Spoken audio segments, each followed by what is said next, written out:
Bismillahirrahmanirrahim. Assalamualaikum warahmatullahi wabarakatuh. Alhamdulillah rabbil alamin. Wassalatu wassalamu ala asyrafil anbiya'i wal mursalin sayyidina Muhammadin wa ala alihi wa sahbihi ajma'in. Alhamdulillah, puji syukur kita panjatkan kepada Allah Subhanahu wa taala. Salawat beserta salam kita curahkan kepada junjungan kita Nabi Allah Muhammad sallallahu alaihi wasallam.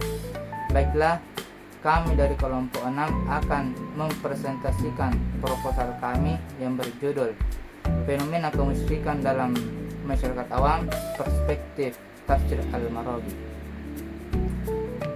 Anggota dari kelompok 6 yaitu saya pribadi, yakni Andiatul Gading, yang kedua yaitu Nur Alif Anugrah, yang ketiga Muhammad Jusli, yang keempat Muhammad Amin, yang kelima Nur Fauzi, yang keenam Muhammad Ilham.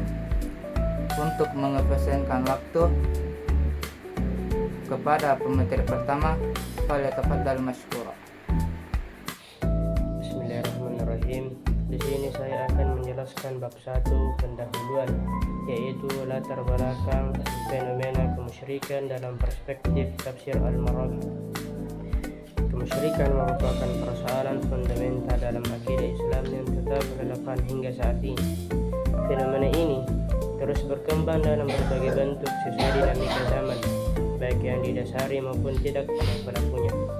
Kemudian alasan memilih tafsir Al-Maraghi yaitu Ahmad Mustafa Al-Maraghi adalah mufassir modern dengan pendekatan adabi ijtimai atau sastra sosial. Tafsirnya memiliki pendekatan moderat dalam menginterpretasikan ayat-ayat kemusyrikan, mempertimbangkan konteks sosial dan budaya dalam penafsirannya. Kemudian akar permasalahan kemusyrikan, ketidakpahaman terhadap konsep ketuhanan yang murni. Masyarakat sering mengikuti tradisi nenek moyang tanpa mempertimbangkan kebenaran ajaran agama. Kemudian praktek sinkretrisme antara Islam dengan kepercayaan lokal, terutama di Indonesia. Keunikan pendekatan Al-Maraghi yaitu interpretasi kontekstual dan responsif terhadap kondisi masyarakat, mempertimbangkan dimensi sosial, psikologis, dan kultural, dapat diaplikasikan untuk menganalisis fenomena sosial keagamaan kontemporer. Kemudian relevansi kajian, bentuk kemusyrikan modern seperti pemujaan, materialisme, hedonisme, dan ideologi sekuler. Kemudian peneliti ini dapat memberikan solusi efektif untuk mengatasi kemusyrikan, berkontribusi pada pengembangan kajian teologi Islam dalam memahami dinamika kemusyrikan di era modern ini. Nomor 2, rumusan masalah. A. Bagaimana pandangan tafsir Al-Maraghi mengenai konsep fenomena kemusyrikan? B. Bagaimana penafsiran terhadap wujud-wujud kemusyrikan yang terdapat di dalam kitab tafsir Al-Maraghi? C. Bagaimana upaya yang diberikan tafsir Al-Maraghi untuk menyelesaikan masalah fenomena kemusyrikan? Nomor 3, tujuan penelitian. A. Untuk mendeskripsikan bagaimana pandangan tafsir Al-Maraghi memaknai konsep fenomena kemusyrikan. B. Untuk menganalisis penafsiran terhadap wujud-wujud kemusyrikan yang terdapat di dalam kitab tafsir Al-Maraghi. C. Untuk memahami upaya yang diberikan dalam menyelesaikan masalah fenomena kemusyrikan. Nomor 4, manfaat penelitian. A. Manfaat teoritis. Penelitian ini diharapkan mampu untuk mengembangkan khazanah kajian tafsir tematik, terutama yang berseputar pada permasalahan akidah dan mendoakan Allah, serta menyinggung kekuatan pendekatan tafsir Al-Maraghi pada generasi muda muslim. B. Manfaat praktis.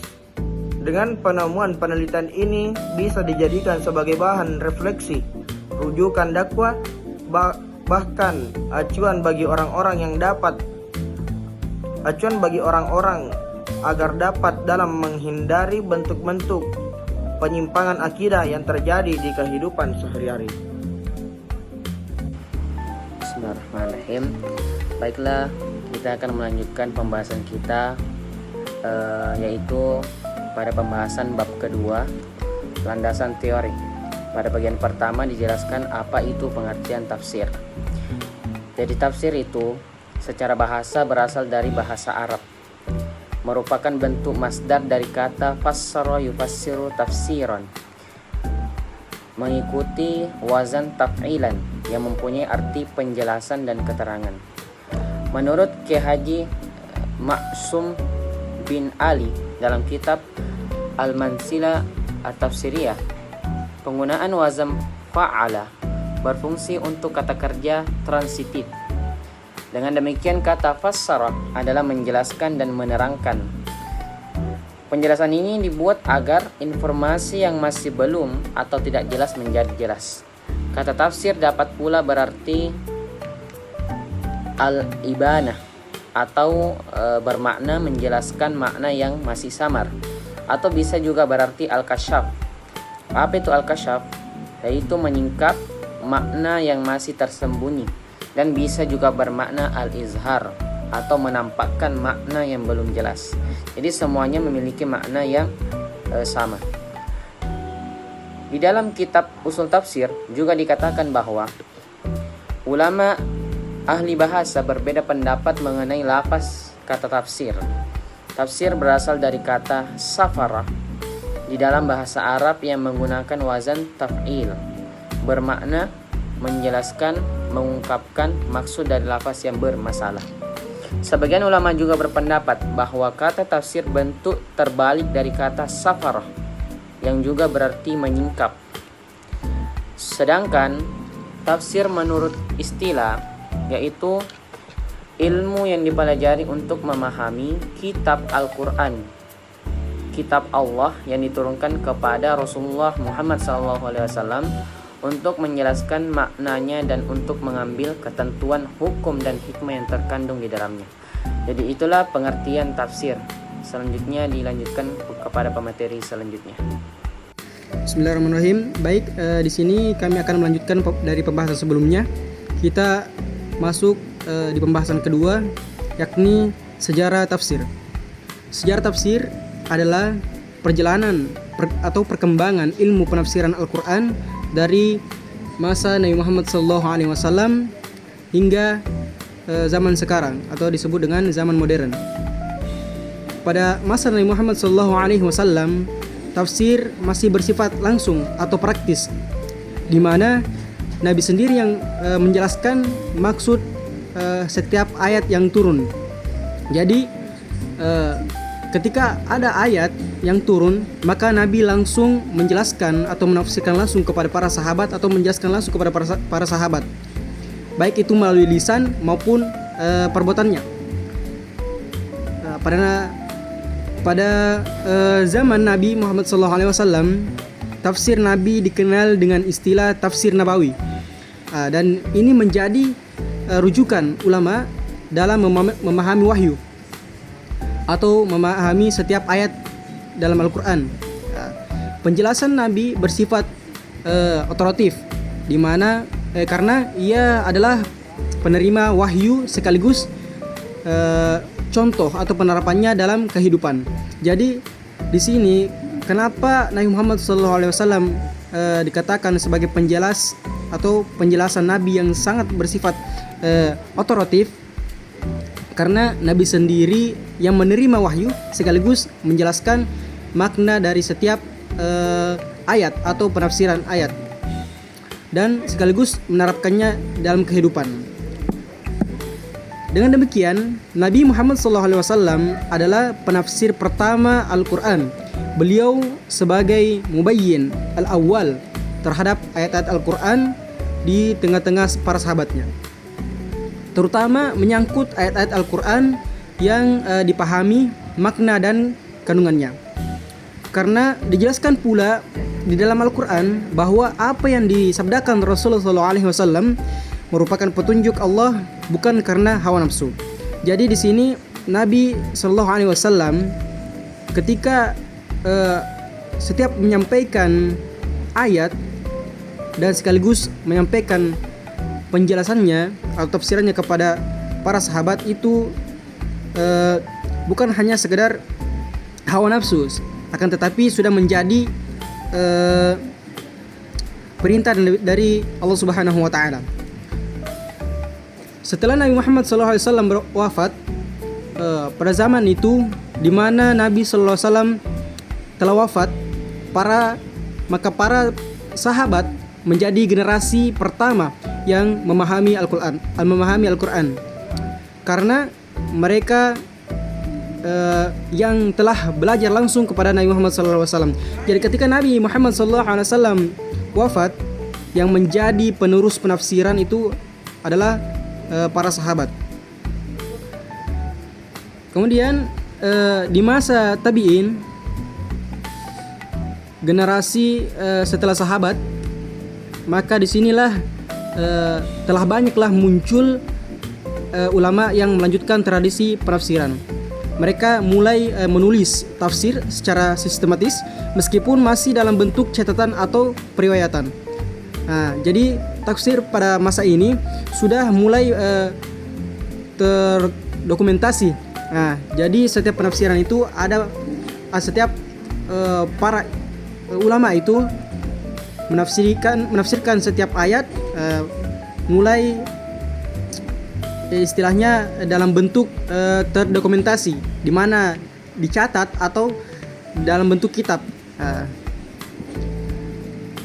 Dan metode periwayatan atau riwayah dari para sahabat menjadi sangat penting.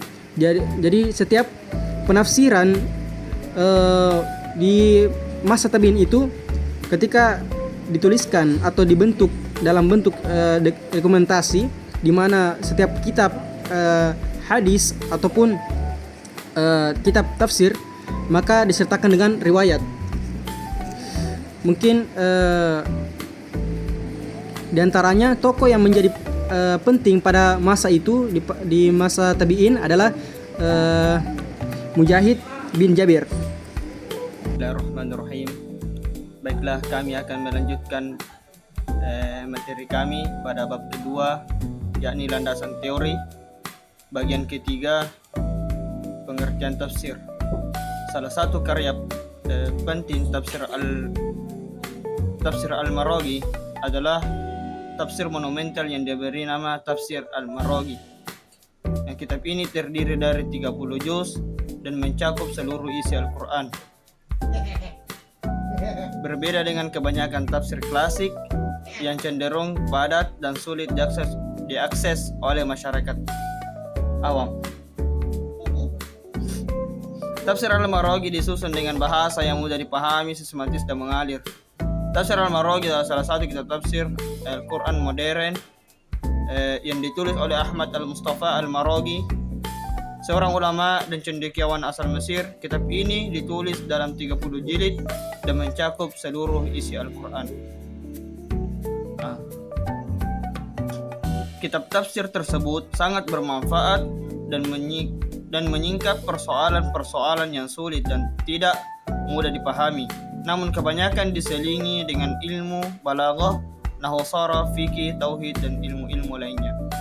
Pada bagian keempat, biografi penafsir Al-Tafsir Al-Maraghi. Nama lengkap Ahmad Al-Mustafa Ibnu Mustafa bin Muhammad bin Abdul Al-Mu'in Al-Qadi Al-Maraghi. Ia lahir pada tahun 1300 Hijriah, 1883 Masehi, di kota Al-Maraghah, provinsi Suhaj, kira-kira 700 meter dari arah selama kota Kairo.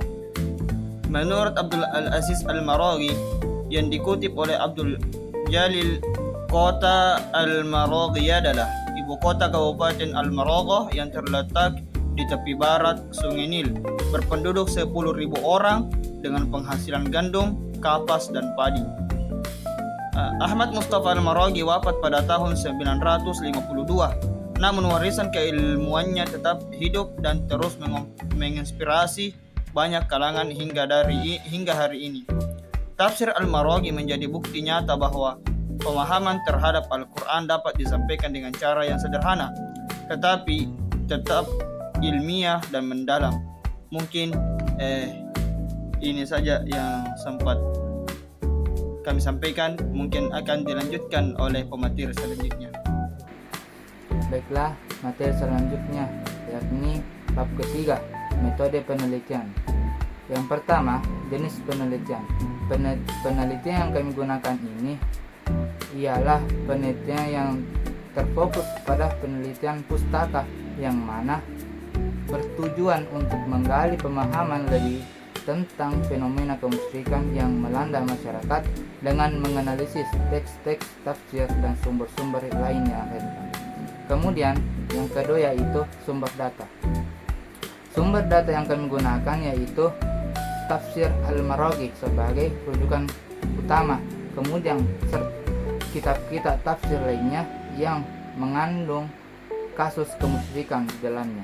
Kemudian sumber data pendukung yang kami gunakan yaitu berasal dari artikel ilmiah, buku, jurnal maupun penelitian-penelitian para ulama terdahulu yang membahas tentang kemusyrikan dalam penelitiannya. Kemudian yang ketiga yaitu teknik pengumpulan data. Pengumpulan data dilakukan dengan cara membaca maupun mencatat ayat-ayat yang berkaitan dengan kemusyrikan serta penjelasan yang diberikan dalam tafsir Al-Maraghi dan sumber-sumber lain yang telah kami sebutkan tadi. Kemudian yang keempat, teknik pengolahan data. Teknik pengolahan data yang kami gunakan yaitu teknik seleksi dan koleksi, yang dimana menyeleksi data yang kami kumpulkan dengan cermat dengan tujuan agar memastikan bahwa informasi yang kami dapatkan berkaitan langsung dengan kemusyrikan dalam perspektif tafsir yang digunakan. Kemudian setelah menyeleksi, kami akan membentuk catatan serta kutipan dari sumber-sumber yang terpercaya dengan tujuan agar mempermudah penelitian yang kami kerjakan. Kemudian yang keempat, teknik analisis. Teknik analisis yang kami gunakan yaitu teknik analisis kata, yang dimana agar memahami setiap kalimat ataupun kata yang digunakan di dalam tafsir Al-Maraghi. Kemudian diteliti lagi lebih lanjut kata tersebut yang dengan kata yang masih memiliki kaitan dengan kemusyrikan seperti syirik, tauhid, dan lain sebagainya. Kemudian kami melakukan seperti ini dengan tujuan agar mendapatkan serta menemukan makna yang lebih mendalam terkait kemusyrikan dan akar-akar dari kata tersebut menurut tafsir yang kami tempat sebagai rujukan utama. Kemudian yang keenam, teknik validasi.